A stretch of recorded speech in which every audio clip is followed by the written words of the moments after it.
Alors cette levée des sanctions pour le Mali, elle signifie tout d'abord que les États de la CEDEAO et les chefs d'État des pays de la sous-région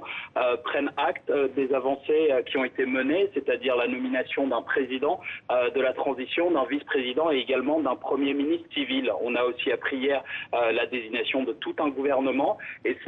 cette levée des sanctions, elle va amener la fin des sanctions économiques et financières. Alors ça, c'est plutôt macroéconomique, ça ne touchait pas véritablement les populations, mais ce qui peut toucher les populations, c'est surtout la réouverture des frontières aériennes. Les frontières terrestres, elles étaient malgré tout ouvertes parce que les produits de première nécessité,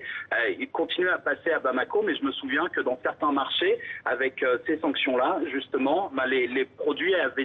mettaient du temps et